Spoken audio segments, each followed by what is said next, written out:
నమస్తే. నేలతల్లి కార్యక్రమానికి స్వాగతం. ముందుగా రైతు సోదరులకు తెలుగువారి మొదటి పండుగ ఉగాది శుభాకాంక్షలు. ఈ కొత్త సంవత్సరం నాడు తెలుగువారు తప్పనిసరిగా ఉగాది పచ్చడి చేసుకుంటారు. షడ్రుచుల సమ్మేళనం ఉగాది పచ్చడి. జీవితంలో ఎదురయ్యే కష్ట సుఖాలను సమానంగా స్వీకరించాలని ఈ పచ్చడి సందేశం ఇస్తోంది. మరి ఈ పర్వదినం వేళ రైతుల జీవితాల్లో కొత్త శోభ రావాలని ఆశిస్తూ ఇవాల్టి కార్యక్రమాన్ని ప్రారంభిద్దాం. ఉగాది పచ్చడిలో వినియోగించే మామిడి సాగులో రాణిస్తున్న మహబూబ్నగర్ జిల్లా యువ రైతు విజయగాథను తెలుసుకుందాం పదండి.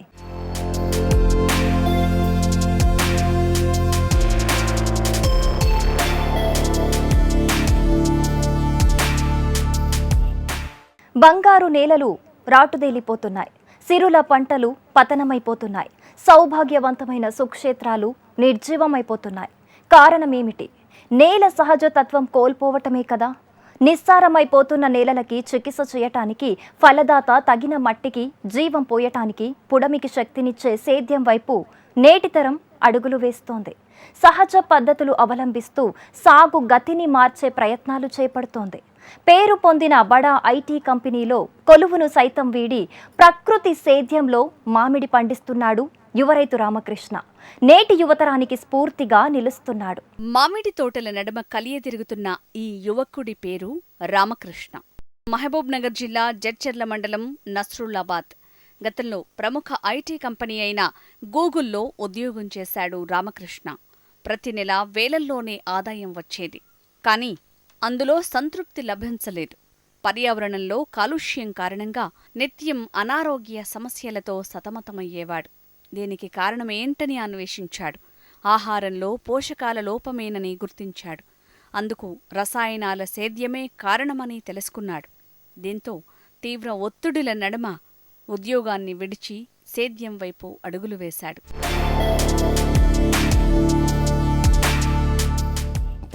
ఫర్టిలైజర్స్ ఏదైతే యూజ్ చేస్తున్నామో ఆ ఫుడ్ వద్దని చెప్పేసి నేచురల్ ఫార్మింగ్కి రావడానికి మెయిన్ రీజన్ అదే సార్. ఈ సుభాష్ పాలేకర్ గోధరిత వ్యవసాయం ఎంచుకోవడానికి కారణం ఏంటంటే ఈ నేచురల్ ఫార్మింగ్ మెయిన్ రీజన్ ఎందుకు ఎంచుకోవడం జరిగిందంటే, మనం ఈ ఫర్టిలైజర్స్ ఏవైతే ఉన్నాయో అవి యూజ్ చేయడం వల్ల ఏంటంటే మనకు హెల్త్ ఇష్యూస్ అనేది మెయిన్ ఇంపార్టెంట్. హెల్త్ ప్రాబ్లమ్స్ అనేది వస్తుంది. దానికి మేము దాంట్లో ఏంటంటే ఇంతకుముందుకు వెజిటేబుల్స్ కూడా చేశాము. దాంట్లో బీరా ఎంచుకున్నాము. దాని తర్వాత పాలకూర, బెండకాయ చేయడం జరిగింది మా ఓన్ ల్యాండ్లో. ఇప్పుడు ఏంటంటే మేము ఈ మామిడి తీసుకోవడానికి కారణం ఏంటంటే సీజన్ ఫ్రూట్స్. దాంట్లో ఏంటంటే మనకు సీజన్ ఫ్రూట్స్ కాబట్టి ఇష్టంగా తింటారు జనాలు అన్నట్లు. పర్టికులర్గా మనం ఇదే గోధారిత వ్యవసాయం ఎందుకు ఎంచుకోవడం జరిగిందంటే, ఈ సుభాష్ పాలేకర్ మెథడ్లో వివిధ రకమైన కషాయాలు ప్లస్ జీవామృతం అనేది, పర్టికులర్గా ఘనజీవామృతం ప్లస్ నీమస్రం, అగ్నాస్రం, దశపత్రి కషాయాలు అనేది యూజ్ చేయడం జరుగుతుంది. మెయిన్ రీజన్ ఏంటంటే దాని గురించే ఈ నేచురల్ ఫార్మింగ్ రావడం జరిగింది. మొదట్లో తనకున్న కొద్దిపాటి స్థలంలో ప్రయోగాత్మకంగా ప్రకృతి విధానంలో కూరగాయలు సాగు చేశాడు రామకృష్ణ. అయితే స్థానికంగా నీటి సమస్య తలెత్తడంతో కష్టాలు ఎదురయ్యాయి. అయినా పట్టుదల వేడలేదు. సేద్యంలోనే చివరి వరకు సాగాలని నిర్ణయించుకున్నాడు. నీటి సౌకర్యం బాగున్న 7 ఎకరాల వ్యవసాయ భూమిని కౌలుకు తీసుకున్నాడు. మామిడి సేద్యం చేపట్టాడు. పూర్తి ప్రకృతి విధానాలను అనుసరిస్తూ పంట సాగు చేపట్టాడు. ప్రకృతి వ్యవసాయ పితామహుడు పాలేకర్ సాగు విధానాల పట్ల స్ఫూర్తి పొంది పూర్తి గో ఆధారిత సేద్యం చేస్తున్నాడు రామకృష్ణ. నేలలో పోషకాల స్థాయిని పెంచడంతో పాటు నాణ్యమైన పండ్ల ఉత్పత్తిని పొందేందుకు కావలసిన అన్ని జాగ్రత్తలు తీసుకుంటున్నాడు. సత్ఫలితాలను సాధిస్తున్నాడు. మనం ఫస్ట్ చేయవలసిన పద్ధతులు ఏంటంటే, మనం జూన్ జూలై నుంచి ఏం చేయాలంటే వర్షాకాలంలో ఏం చేయకూడదండి. మనం ఆగస్టు సెప్టెంబర్లో ఆ టైంలో సెప్టెంబర్ అక్టోబర్ టైంలో మనం కలుపు తీసుకోవడం జరుగుతుంది. ట్రాక్టర్తో దున్నిపియడం కానీ రోటావేటర్ వేయడం కానీ జరుగుతుంది. దాని తర్వాత దీనిలో ప్రధానంగా ఏంటంటే మనం తీసుకోవాల్సిన పర్టికులర్గా ఏంటంటే మనం తీసుకోవాల్సిన జాగ్రత్తలు ఏంటంటే, ఫస్ట్ ఆఫ్ ఆల్ మనం తీసుకోవాల్సిన జాగ్రత్తలు పూత రాకముందుకు ఒకసారి వాటర్ పెట్టేయాలి, ఒక తడి ఇచ్చేసేయాలి. దాని తర్వాత మనకి ఏంటంటే నెక్స్ట్ టైం పూత వచ్చే టైంలో మాత్రం వాటర్ ఇవ్వకూడదు. ఓన్లీ పుల్ల మజ్జిగ, ఇంగువ ద్రావణం కొట్టాలి. దానివల్ల ఏంటంటే హార్మోన్ డెవలప్ అయ్యి పూత అంతా యాక్టివేట్ అవుతుంది అనమాట. దాని వచ్చిన పూత నిలబెట్టుకోవడానికి మనం ఏం చేస్తామంటే, వచ్చిన పూత నిలబెట్టుకోవాలంటే మనం పర్టికులర్గా ఈ పంచగవ్య అనేది ఇంపార్టెంటు, ప్లస్ ఈ జీవామృతం అనేది కూడా ఇంపార్టెంటు. కాబట్టి మనం ఏంటంటే ఫస్ట్ మనం చేయవలసింది ఏంటంటే పూతను నిలబెట్టుకోవాలి. పూతను నిలబెట్టుకోవాలంటే మనకు వాతావరణం కూడా అనుకూలించకపోవడము, గాలి, వెలుతురు సూర్యరశ్మి కూడా అవసరం. దీంతోపాటు మనం ఏంటంటే మొక్కకు కావాల్సిన పోషకాలు కంపల్సరీ ఏంటంటే మనకు ఈ జీవామృతంలో ఉంటుందన్నమాట. ఈ జీవామృతం ఏంటంటే మనం పర్టికులర్గా ఈ ఆవు పేడ 20 కేజీలు, ఒక 10 లీటర్ల ఆవు మూత్రము, 2 కేజీల బెల్లము, 2 కేజీల శనగపిండి, ఇవి మనం పుట్టమని తీసుకుంటాం. దాని తర్వాత ఏం చేస్తామంటే మనం ఇది 48 అవర్స్ దాకా పర్మెంటేషన్ చేస్తాం. దీన్ని మనం డైలీ మార్నింగ్ ఈవెన్ సవ్య దిశలో కలుపుతాం అనమాట. దాని తర్వాత ఇది ఏంటంటే మనం రెడీ అయిన దాన్ని మనము మొక్కకు డైరెక్ట్గా ఇచ్చుకోవచ్చు. మనం ఈ మొక్కకు ఇవ్వడం వల్ల ఏంటంటే ఎర్త్ ఫామ్స్ నిద్రావస్థలో ఉన్నవి బయటికి వచ్చి 15 అడుగుల నుంచి బయటకు వచ్చేసి మనకు ఈ భూమిని పొరలుగా చేసి భూమినికి మట్టి రూపంలో లోపడున్న మట్టిని తినేసి అవి విసర్జన రూపంలో బయటికి వేస్తాయి అనమాట. దానివల్ల ఏంటంటే మొక్కకు కావాల్సిన పోషకాలు న్యూట్రియన్స్ అనేవి దొరుకుతాయి. కాబట్టి మనకు మెయిన్ ఏంటంటే ఏ దానికైనా ఏ మొక్కకైనా కావాల్సింది మనకు పర్టికులర్గా జీవామృతం అనేది చాలా ఇంపార్టెంట్. కాబట్టి మనకి ఈ జీవామృతం అనేది కంపల్సరీ ఇవ్వాలి. మనం ఇంటర్నల్గా వచ్చి జీవామృతం ఇస్తాం సార్ మొక్క దగ్గర. ఇంకొకటి ఏంటంటే ఈ తల్లివేరు దగ్గర అనేది తప్పనిసరిగా ఇవ్వకూడదు. పిల్లవేరు దగ్గరనే కంపల్సరీ జీవామృతం ఇవ్వాలి. ఎందుకంటే చాలామంది రైతులు తెలియక చేయడం మిస్టేక్ ఏంటంటే ఇదే మెయిన్ రీజన్. తల్లివేరు దగ్గర ఇస్తే ఏమవుతుందంటే మనకు ఇచ్చిన జీవామృతం కానీ అది కరెక్ట్గా ఎయిర్కు స్ప్రెడ్ కాదనమాట. కాబట్టి ఏంటంటే మనం పర్టికులర్గా ఈ పిల్లవేరు దగ్గరనే మనము జీవామృతం అనేది ఇవ్వాలి. వాటర్ కానీ ఇది కానీ. ఇంకొకటి ఏంటంటే మనం రైతులు చేసే మిస్టేక్స్ ఏంటంటే మెయిన్ రీజన్ జీవామృతం కానీ వాటర్ కానీ ఏంటంటే పూత వచ్చిన టైంలో మనం ఎప్పుడైనా కానీ వాటర్ ఇవ్వకూడదు.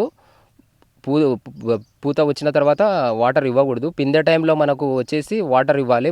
పూత టైంలో వాటర్ ఇస్తే ఏమవుతుందంటే పిందె అనేది డ్రాప్ అవుతుంది. కాబట్టి మనము పిందె దశ నుంచి ఈ పంచగవ్య అనేది కషాయాలు కానీ, ఈ దోమ ఉన్నప్పుడు కానీ, బూడిద తెగులు కానీ, తేనె మంచు కానీ, ఈ పేనుబంక కానీ ఇవన్నీ ఉన్నప్పుడు మనం ఏంటంటే పర్టికులర్గా ఈ కషాయాలు అనేది కంపల్సరీ కొట్టుకోవాలి. సహజ వనరులతో సేద్యం చేయటం ఒక్కటే ప్రస్తుతం రైతులు ఎదుర్కొంటున్న సంక్షోభాలకు పరిష్కారమని అంటారు పాలేకర్. ఆ పాలేకర్ చూపిన బాటలోనే పయనిస్తున్న రామకృష్ణ ఆ విధానాలనే అనుసరిస్తున్నాడు. ఓవైపు జీవామృతం, ఘనజీవామృతాలతో నేలను సారవంతం చేస్తూనే మరోవైపు కషాయాల పిచుకారీ చేస్తూ పండ్లలో నాణ్యత పెంచుతున్నారు. ఒకప్పుడు పాడి పంట రైతుకు 2 కళ్ళు. పశువు లేనిదే సేద్యం ఉండేది కాదప్పుడు. 1 గ్రాము ఆవు పేడ భూమిలో కలిస్తే 300 నుంచి 500 రకాల బ్యాక్టీరియాలను ఉత్పత్తి చేస్తుంది. ఈ విషయం తెలియక లక్షల రూపాయల రసాయన ఎరువులు, పురుగుమందులకు ఖర్చులు చేస్తుంటారు. తద్వారా పెట్టుబడులు పెరిగి గిట్టుబాటు ధరలు మార్కెట్లో లేక అప్పుల ఊబిలో రైతు కూరుకుపోతున్నాడు. అటు పండిన పంటల్లోనూ విష రసాయనాల శాతం పెరిగి నాణ్యత లోపిస్తోంది. ఇవి తిన్న ప్రజలు అనారోగ్య సమస్యలకు గురవుతున్నారు. ఈ విషయాలపై పూర్తి అవగాహనతోనే ప్రకృతి విధానంలోనే పంట సాగు చేయాలని నిర్ణయించుకున్నాడు రామకృష్ణ.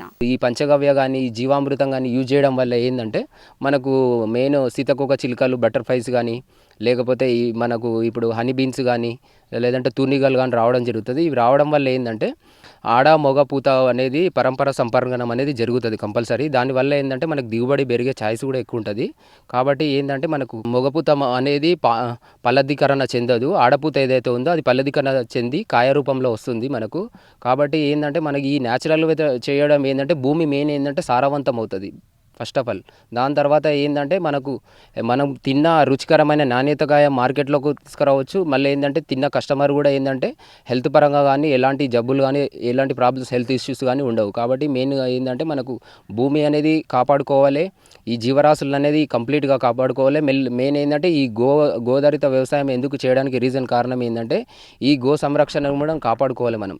ఇంతకుముందు పూర్వీకులు ఏంటంటే మనకు గోవు ఏంటంటే కంపల్సరీ వాళ్ళు ఇంట్లో ఫ్యామిలీ మెంబర్స్ ఇంట్లో వాళ్ళు కంపల్సరీ పాడి పంట యూజ్ చేసేది. ఎందుకంటే గోవు లేదే వాళ్ళు కంపల్సరీ గోవు పేడతోన కానీ గోవు మూత్రంతోన కానీ వ్యర్థాలతోన కానీ చేసేది ఏదన్నా కానీ.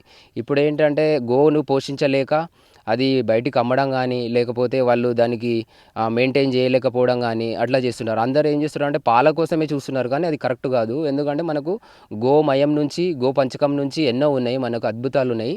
కాబట్టి మనం ఏంటంటే పర్టికులర్గా మనకు గో అనేది కంపల్సరీ అనేది ఈ గోధారిత వ్యవసాయంలో కంపల్సరీ పాడి పంటల గో అనేది కంపల్సరీ ఉండాలి.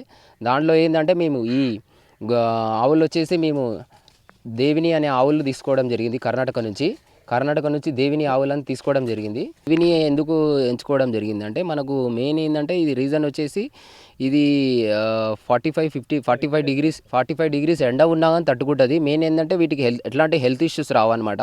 ప్రకృతి సేద్యంలో గోవు తప్పనిసరి.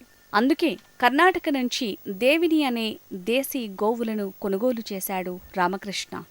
ఈ రకం దేశీ ఆవులు 45 డిగ్రీల ఉష్ణోగ్రతలను సైతం తట్టుకుంటాయంటున్నాడు ఈ యువ రైతు. అందులోనూ ఎలాంటి ఆరోగ్య సమస్యలు రావంటున్నాడు. ఈ ఆవుల నుంచి వచ్చే పేడ, మూత్రాన్ని సేకరించి ఎరువులు తయారు చేసుకుని మామిడి తోటకు వినియోగిస్తున్నాడు. జీవామృతాలను పంటకు అందించటం వల్ల భూమి లోపల దాగి ఉన్న వానపాములు నేలలను గుల్లబారుస్తాయని, తద్వారా వర్షపు నీరు పరిగెత్తకుండా చెట్టు వద్దే నిల్వ చేసి ఇంకేలా చేస్తాయని చెప్తున్నాడు ఈ రైతు. గో ఆధారిత సేద్యంతో భూగర్భ జలాలు పెరుగుతాయంటున్నాడు. జీవామృతం కానీ ఘనజీవామృతం కానీ యూజ్ చేయడం వల్ల ఏంటంటే మనకు భూమిని ఈ వానపాములు 15 అడుగుల నుంచి నిద్రావస్థల్లో ఉన్నాయి బయటకు వచ్చేసి భూమిని పొరలుగా చేసేసి వర్షం పడిన నీళ్లు ఏంటంటే నేరుగా నీళ్లు పరిగెత్తకుండా నీళ్ళని నిల్చోబెట్టి నిల్చున్న నీళ్ళని ఇంకో పెడుతుంది. అందుకొరకే ఏంటంటే మనకి ఈ గోధారిత వ్యవసాయం, ప్రకృతి వ్యవసాయం చేయడం వల్ల గ్రౌండ్ వాటర్ కూడా పెరిగే ఛాయిస్ అనేది కంపల్సరీ ఉంటుంది. కాబట్టి ఏంటంటే మనం మెయిన్ ఏంది దీనిలో తీసుకోవాల్సిన జాగ్రత్తలు ఏంటంటే ఫస్ట్ ఆఫ్ ఆల్ ప్రూనింగ్ అనేది ఫస్ట్ ఆఫ్ ఆల్ ఇంపార్టెంట్.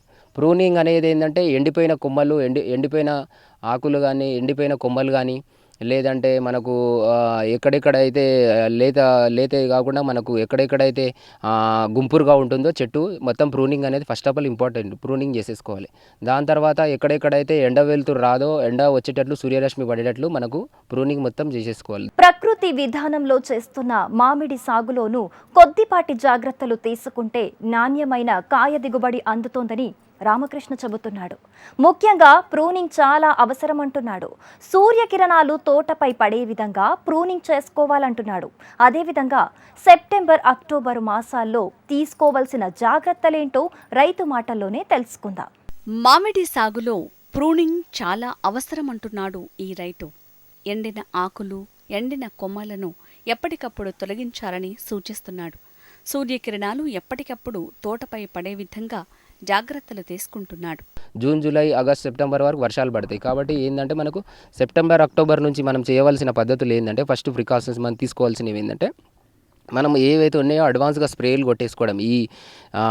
ఈ పుల్ల మజ్జిగ, ఇంగు ద్రవణం కానీ, కొబ్బరి నీళ్ళు, మజ్జిగ కానీ కొట్టేసుకోవడం ఫస్ట్ ఆఫ్ ఆల్. దాని తర్వాత మనం చేయడం ఏంటంటే చేయడం వల్ల హార్మోన్ డెవలప్ అవుతుంది. హార్మోన్ డెవలప్ అవడం వల్ల ఏంటంటే ఈ పూత రావడం జరుగుతుంది. పూత రావడం వల్ల మనం పూత రాకముందు ఒకసారి తడి పెట్టేసుకోవాలి వాటర్. దాని తర్వాత వాటర్ అనేది పెట్టుకోకూడదు. ఎందుకు అంటే రీజన్ ఈ పూత అనేది పూత వచ్చిన తర్వాత వాటర్ పెడితే పూత డ్రాప్ అవ్వడం జరుగుతుంది. కాబట్టి మనకు పూత అనేది వచ్చిన తర్వాత వాటర్ పెట్టకూడదు. దాని తర్వాత పింద సైజు అయిన తర్వాత బఠానీ గింజ సైజు లేదంటే గురి గింజంత సైజు అయిన తర్వాత మనం వాటర్ అనేది పెట్టుకోవాలి. వాటర్ కూడా స్టేబిలిటీగా పెట్టుకోవాలి. ఒకటేసారి వాటర్ అనేది మనం పెంచుకోకూడదు. ఎందుకు అంటే మనం వాటర్ పెంచడం ద్వారా కూడా డైరెక్ట్ ఏంటంటే మనకు వాటర్ పెంచడం ద్వారా కూడా ఏంటంటే కంపల్సరీ పిందెలు రాలడం కూడా జరుగుతుంది. కాబట్టి ఏంటంటే మనం స్టెప్ బై స్టెప్ 10%, 30%, అట్లా 50% వాటర్ అనేది కూడా ఒకటేసారి ఎక్కువ పెట్టకుండా డైరెక్ట్గా పెంచుకోవడం అనేది కంపల్సరీ ఇంపార్టెంట్. సెప్టెంబర్, అక్టోబర్ మాసాల్లో కొన్ని యాజమాన్య పద్ధతులు పాటించాలంటున్నాడు. మజ్జిగ, ఇంగువ ద్రావణం, కొబ్బరి నీళ్లు ముందుగానే తోటపై పిచికారీ చేయటం ద్వారా పూత బాగుంటుందని చెప్తున్నాడు. బఠానీ గింజంత పెద్ద పిందె అయిన తర్వాత నీటిని అందించాలంటున్నాడు. నీటిని కొద్దిగా అందిస్తుండాలని సూచిస్తున్నాడు. జీవామృతాన్ని నీరు పెట్టిన తర్వాత పిల్లవేరుకు అందిస్తే పూత బాగా రావడంతో పాటు దిగుబడి పెరుగుతుందని సూచిస్తున్నాడు. తేనె మంచు, బూడిద తెగులు వంటివి పంటకు సోకితే నీమాస్త్రం, పంచగవ్యాలను పిచికారీ చేయాలని సూచిస్తున్నాడు. వాటర్ పెట్టిన తర్వాత జీవామృతం అనేది వాటర్ పెట్టిన తర్వాత వేస్తే ఈ జీవామృతం ఎక్కడైతే చెట్టు మిట్ట మధ్యాహ్నం 12 గంటలకు ఎక్కడైతే చెట్టు నీడ వస్తుందో, చెట్టు చుట్టుముట్టు ఎక్కడైతే వస్తుందో అక్కడ ఏంటంటే మనము అక్కడనే వేయాలి. ఈ చెట్టు పాదుల దగ్గర వేయకూడదు అనమాట. ఎందుకనంటే అక్కడ ఏం ఉండదు. కాబట్టి రీజన్ ఏంటంటే మనకు అక్కడ వేరు వ్యవస్థ అనేది తల్లి వేరు వ్యవస్థ ఉంటుంది. పిల్ల వేరు వ్యవస్థ దగ్గరనే మనం మెయిన్గా ఇవ్వాలి. చాలామంది రైతులు ఏంటంటే చేసే మిస్టేక్స్ అవే. కాబట్టి ఏంటంటే మనం వేసిన దాన్ని కూడా మనకు మొక్క మొక్కకు ఎయిర్ వ్యవస్థకు అందిస్తే మనకు ఆకులు కానీ సూర్యరశ్మి ఒకటి మనం చేసే ఆకులు కానీ కొమ్మలు కానీ మంచిగా రావడం జరుగుతుంది, పూత కూడా మంచిగా వస్తుంది. మొక్కకు ఎప్పుడైతే నీరు మంచిగా అంత స్ప్రెడ్ అయితే తీసుకోవడం జరుగుతుందో అప్పుడు మనకి ఏంటంటే కంపల్సరీ దిగుబడి పెరిగే ఛాయిస్ కూడా ఉంటుంది. మెయిన్ వచ్చేసేది ఏంటంటే తెగుళ్ళు వచ్చేసండి, బూడిద తెగులు వస్తుంది, దాని తర్వాత తేనె మంచు వస్తుంది. ఈ తేనె మంచు బూడిద తెగులు వచ్చినప్పుడు మనం ఏం చేస్తామంటే కంపల్సరీగా ఏంటంటే మనకు ఈ నీమాస్త్రం కానీ కంపల్సరీ వాడుకోవాలి. కంపల్సరీ నీమాస్త్రం అనేది, దాని తర్వాత మనం పంచగవ్యం కూడా యూజ్ చేసుకోవాలి. పంచగవ్యం యూజ్ చేయడం వల్ల ఏంటంటే మనకు మొక్కకి కానీ కంపల్సరీ ఈ కాడలకు కానీ కంపల్సరీ మనం చెట్టు ఏంటంటే అంత స్ప్రెడ్ అయ్యేటట్లు కొట్టుకోవడం జరుగుతుంది స్ప్రే అనేది.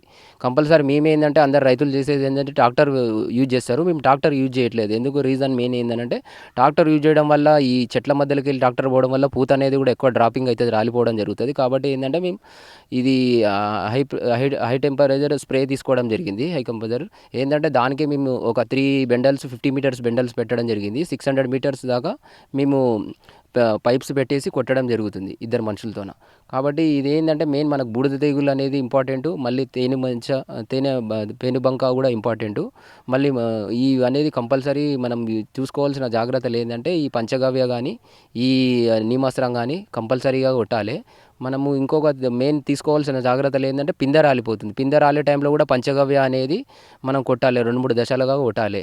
మనం ఇంకొకటి ఏంటంటే ఈ వాటర్ అనేది కూడా స్టెప్ బై స్టెప్ ఒకటేసారి ఇవ్వకుండా 10%, 20%, 30% అట్లా వాటర్ కూడా పెంచుకోవడం, ఒకటేసారి పెట్టకుండా ఏరు దగ్గర పోస్తే పిల్ల వేర్ల దగ్గర పోస్తే ఏమవుతుందంటే వాటర్ అనేది కరెక్ట్ మొక్కకు కావాల్సిన వాటర్ ఎంత కావాలో అంతే తీసుకోవడం జరుగుతుంది. మొదట వద్దన్న వారే నేడు రామకృష్ణ సేద్యాన్ని చూస్తూ ముచ్చట పడుతున్నారు. ప్రారంభంలో కాస్త ఇబ్బందులు ఎదురైనా పట్టుదలతో వెనక్కి వెళ్ళకూడదన్న సంకల్ప బలంతో ముందుకు కదిలాడు. ఎలాగైనా తన లక్ష్యాన్ని చేరుకోవాలనుకున్నాడు. ఆ సంకల్పమే నేడు సత్ఫలితాలనిస్తూ ఉండటంతో తోటి రైతులు సైతం రామకృష్ణ సేద్యపు విధానాలకు ఆకర్షితులవుతున్నారు. మెయిన్ ఏంటంటే ఎర్త్ ఫామ్స్ అనేది ఏంటంటే లోపడున్న మట్టిని ఏదైతే ఉంటుందో ఆ మట్టిని తీసుకొని అది విసర్జించడం వల్ల మనకు ఏంటంటే మొక్కకు కావాల్సిన పోషకాలు కూడా అని వస్తుంది, కార్బోహైడ్రేట్లు కానీ ఇది మెయిన్ వస్తుంది. ఈ జీవామృతం వాడడం వల్ల మనకు బెనిఫిట్స్ అనేది ఉంది. కంపల్సరీ ఈ ఐటీ రంగం నుంచి ఈ రంగం వైపుకు రావడానికి కారణం ఒకటే. ఈ మెయిన్ రావడానికి కారణం ఏంటంటే ఈ మనం తింటున్న ఫుడ్ ఏంటంటే రసాయనతో పండించిన ఫుడ్. కాబట్టి ఏంటంటే మేము ఈ న్యాచురల్ ఫామ్కి రావడానికి కారణం అదే. ఇంతకుముందు హైదరాబాద్లో ట్రైనింగ్ వినడం జరిగింది అనమాట హైదరాబాద్లో. కాబట్టి ఈ సుభాష్ పాలేకర్ మెథడ్ అనేది మేము ఫాలో అవ్వడం జరుగుతుంది. ఇంకొకటి రైతు అనేది ఒకే పంట మీద కాకుండా ఈ మనం ఇంటిగ్రేటెడ్ ఫార్మింగ్ చేయాలి. అంటే సమగ్ర వ్యవసాయం చేసినప్పుడే మనకు రైతుకు ఒక దాంట్లో మైనస్ అయినా కానీ ఒక దాంట్లో ప్లస్ అనేది వస్తుంది. కాబట్టి ఇదే కాకుండా మనం అంటే చేపల పెంపకం కూడా చేయొచ్చు. దాని తర్వాత మనము ఈ చేపల పెంపకం కాకుండా కానీ ఈ గోట్ ఫార్మింగ్ గొర్రెలది కానీ మేకలది కానీ ప్లస్ ఈ వెజిటేబుల్స్ కానీ లేదంటే ఈ హార్టికల్చర్ మునగ అనేది చాలా మంచిది. మునగ కూడా పెట్టుకోవడం కానీ అట్లా ఇంటిగ్రేటెడ్ ఫార్మింగ్ అనేది తప్పకుండా చేయాలి. ఒకటే చేస్తే ఏంటంటే మనకు కంపల్సరీ ఏంటంటే ఒక దాంట్లో మైనస్ అయినా ఒక దాంట్లో కానీ వచ్చే అవకాశం ఉంటుంది రైతుకు. మెయిన్ రీజన్ ఇదే మనకు నేచర్కు ఏమవుతుందంటే హనీ బీన్స్ ఎందుకు పోతున్నాయంటే మనం ఈ రసాయనాలు వెళ్ళడం వల్ల ఈ బటర్ఫ్లైస్ కానీ మళ్ళీ ఈ సీతాకోక చిలుకలు కానీ ఇవి మన తూనీగలు కానీ ఇవన్నీ పోవడం కానీ రీజన్ అదే. ఈ ప్రకృతి వ్యవసాయం రావడానికి ముఖ్య కారణం అంటే ఇదే అండి మెయిన్ రీజన్. ఐటీ ఉద్యోగాన్ని వీడిన ఉన్నతమైన ఉద్దేశంతో ప్రకృతి సేద్యం వైపు కదిలిన రామకృష్ణ తోటి యువకులకు స్ఫూర్తిగా నిలుస్తున్నాడు. ఇంట్లో సపోర్ట్ వచ్చేసి ఫస్ట్ వద్దని చెప్పారు. ఎందుకంటే మెయిన్ మార్కెటింగ్ ఇబ్బంది ఉంటుంది, లేబర్ ప్రాబ్లం ఉంటుంది, ఇక లేబర్ టైంకు రాకపోవడము, మళ్ళీ ఏంటంటే మెయిన్ ఇన్వెస్ట్మెంట్ పెట్టిన పెట్టుబడి వస్తుందా రాదన్నట్లు మేమేంటంటే ఇదే ఫీల్డ్లో కంటిన్యూ ఉండాలన్నట్లు ఉన్నాము. ఎందుకంటే వెనక్కి పోవడం వల్ల మనకి ఏంటంటే ఎక్కడైతే మైనస్లు జరుగుతున్నాయో దాన్ని నెక్స్ట్ టైం ఏంటంటే అట్లా జరగకుండా మనకి ఏంటంటే పర్టికులర్గా ఎక్కడ మనం కరెక్ట్గా ఏదైనా కానీ ఎక్కడెక్కడ రాంగ్ చేస్తున్నాము ఏంటి అనేది మళ్ళీ నెక్స్ట్ టైం వేరే ఈ ఫీల్డ్ నుంచి బ్యాక్ వెళ్తే ఏమవుతుందంటే మనకు ఇంత మనం కష్టపడిందంతా వృధా అవుతుంది. కాబట్టి ఇదే ఫీల్డ్లో ఉండాలన్నట్లు మేము అదే ఇంట్లో వాళ్ళైతే సపోర్టింగ్ ఉంది. ఫస్ట్ వద్దనే చెప్పారు. జాబే బెటర్, ఎందుకు ఇప్పుడు రైతులే చేయట్లేదు వ్యవసాయము రావడం ఎందుకు, అది ప్రకృతి వ్యవసాయం అంటున్నావు, దిగుబడి కూడా తక్కువ వస్తుంది. మళ్ళీ ఇంకొకటి ఏంటంటే పెట్టుబడి తక్కువ ఉండదు, దిగుబడి కూడా వస్తుంది. ఈ మార్కెట్లో ఏంటంటే మార్కెటింగ్ జనాలకు అవగాహన ఉండదు, ఈ మార్కెటింగ్ చేసుకోవడానికి కూడా టైం పడుతుంది.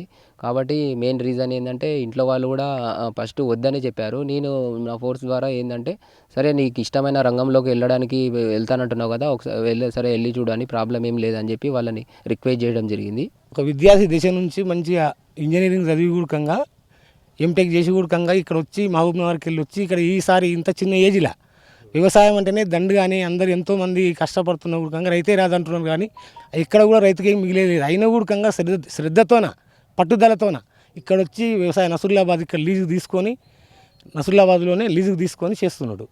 అందుకోసం అతన్ని చూసి నేను కూడకంగా చేయాలని ఈ సంవత్సరం నేను కూడా స్టార్ట్ చేయాలని అనుకుంటున్నాను.